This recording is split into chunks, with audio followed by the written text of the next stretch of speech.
ভোটকর্মী union জিন্দাবাদ জিন্দাবাদ জিন্দাবাদ।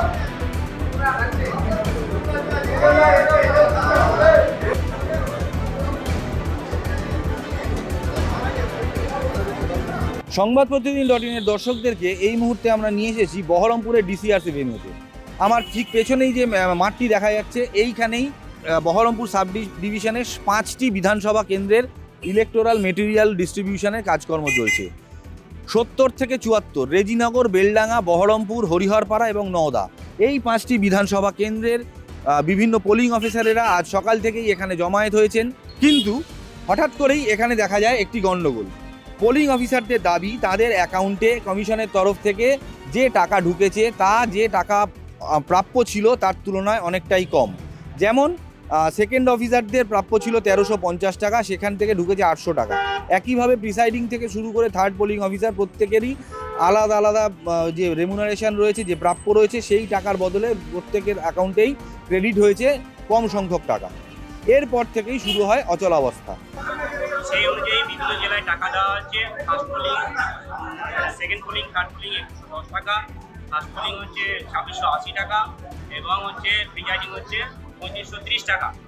তো সেই টাকাগুলো আমাদের ট্রেনিং শেষ হওয়ার পরে গত পরশু দিন থেকে আমাদের যে টাকাগুলো ঢোকানো হচ্ছে, সেকেন্ড এবং থার্ড পোলিংদের ক্ষেত্রে 270 টাকা করে দেওয়া হয়েছে। তো টিফিনের যে টাকাটা 170 টাকা করে, সেই 70 টাকা কাউকে টিফিন দেওয়া হয়নি, সেই টাকাগুলো ম্যানেজ করে দেওয়া হয়। একই রকমভাবে ফার্স্ট পোলিংয়ের ক্ষেত্রেও 2680 জায়গায় 2510 টাকা দেওয়া হয়েছে, সেখানে 170 টাকা ম্যানেজ করে দেওয়া হয়েছে। আবার 3530 টাকা যে প্রিজাইডিংয়ের যেটা, সেখানেও 170 টাকাকে ম্যানেজ করে দেওয়া হয়েছে। এই 170 টাকা করে কেন ভ্যানিশ হচ্ছে? কেন? এটা হচ্ছে কাটপানি, এটা হচ্ছে কাটপানি। পেমেন্ট শুরু করছে 340 টাকা ফার্স্ট, সেকেন্ড পোলিং এবং থার্ড পোলিং এর কম দিয়েছিল, সেই ক্যাশ টাকাটা এখন দিচ্ছে। কিন্তু লালবাগ সাব ডিভিশন সেই পেমেন্টের বিষয়ে কোনো কথা বলছে না এবং যতগুলো আচরণ করছে যে অন্যান্য সাব ডিভিশন দিয়ে দিচ্ছে টাকাটা, ওনারা অধ্যত্তপূর্ণ আচরণ শুনছে করে আমাদেরকে বলছেন যে আপনারা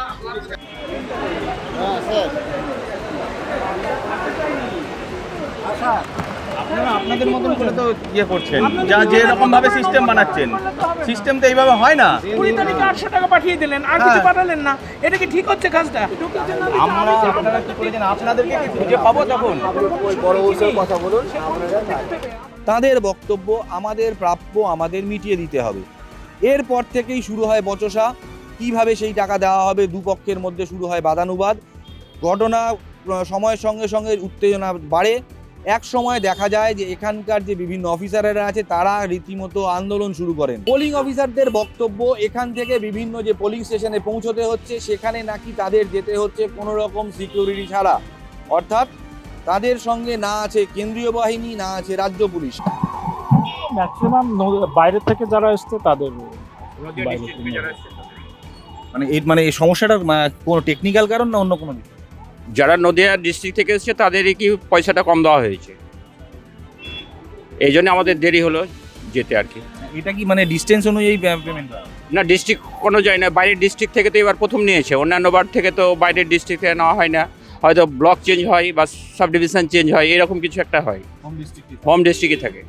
এবার ডিসিতে গিয়ে দেখি যদি সমস্ত কিছু ব্যবস্থা ঠিকঠাক থাকে তাহলে আশা করি কাজটা তুলে দিতে পারবো। রিসেন্ট পাস্টেও ধরুন বেলডাঙ্গা, রেজিনগর এইসব এলাকাতে বেশ কিছু সমস্যা বা অন্যান্য মানে হয়তো সেন্ট্রাল ফোর্স ডিপ্লয়েড আছে, পুলিশ প্রশাসন আছে, সেটা ওদের ব্যাপার, এটা আমাদের বিষয় না। কোনো টেনশন বলে কিছু নেই। না, টেনশন কি, এটা আমার 18টা ইলেকশন করা হলো, টেনশন বলে আমার কিছু নেই। যদি আমরা সত্যি কোনো আমি একটা পোলিং অফিসার পেতাম পার্মানেন্টলি, তাহলে অবশ্যই অসুবিধা হতো দাদা। মানে এরপর নিয়ে গিয়ে সেখানে গিয়ে কাজ আছে, ঘর দেখা আছে, কি সিস্টেম আছে, কি আছে আমরা তো জানি না। এর আগে আমরা করেছি এবং সেখানে অনেক অব্যবস্থাও থাকে, যতই বলুক ভালো ভালো ভালো অনেক অব্যবস্থাও থাকে। সেক্ষেত্রে কি আপনাদের তো অ্যাকচুয়ালি ব্যবস্থাটা নিতে হবে না দাদা? এখন 6টা বেজে গেছে, তাও এই লম্বা লাইনে দাঁড়িয়ে রয়েছেন কেন? কি কারণটা কি? কারণ আমাদের এখনো হয়নি, তাই মানে আপনাদের পেমেন্ট এখনো পাননি আপনারা?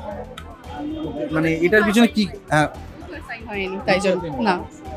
এই মানে ধরুন 6টা বেজে গেল, কখন অ্যাসাইন হবে, কখন আপনারা যাবেন? এটা তো প্রশাসন জানে, এখানে আমরা তো কিছু বলতে পারবো না। এই যে মানে বিশৃঙ্খলাটা, এটা কারণ কিছু বলবো? আমাদের দায়িত্ব নিয়েছেন স্যাররা যারা ছিলেন, তারা বলেছেন দায়িত্ব নিয়ে আমাদেরকে বুথে পৌঁছে দেবে, তাই আমাদের এই নিয়ে কিচ্ছু বলার নেই। এই যে এত দেরি হয়ে গেল, আপনারা তো স্বাভাবিক, আপনারা তো অনেক সকাল থেকে সবাই ডিউটিতে এসছে, সকাল থেকে দেখেছেন এখানে কিরকম ভিড় ছিল, আমাদের কিছু করার নেই, স্বাভাবিক, এটা না হওয়ার কিছু নেই। আর আমরা প্রত্যেকেই ওয়ার্কিং, আমাদের অফিসেও এরকম দেরি হয়। ঘটনা অভিজ্ঞতা এর আগে না, আগে কোনোদিন এরকম ঘটনা ঘটেনি। আমার প্রায় এই পর্যন্ত প্রায় 14টা ভোট হয়ে গেছে। হ্যাঁ, কিন্তু বিগত দিনে এরকম যে টাকা পাওয়া যায় না, বা ভোটে আমরা দেখেছি অ্যাডভান্স টাকা ঢুকে যায়, ক্রেডিট হয়ে যায়, কিন্তু এবছরই দেখলাম যে এইটা সমস্যা তৈরি হয়েছে। বহরমপুরের ডিসিআরসি অফিসে ইলেকশনের আগেই দেখা গেল এক প্রকার অশান্তি। তবে হ্যাঁ, এই অশান্তি কোনো রাজনৈতিক দলের মধ্যে নয়, এই অশান্তি পোলিং অফিসার বনাম কমিশনের তরফে যারা দায়িত্বে রয়েছেন তাদের মধ্যে। সংবাদ প্রতিদিন.in-এর জন্য বহরমপুর থেকে ক্যামেরায় শুভজিতের সঙ্গে আমি সোমনাথ ও কৌশিক। এবারে ভাই ভোটের লড়াই এই এখানেই দেখবো।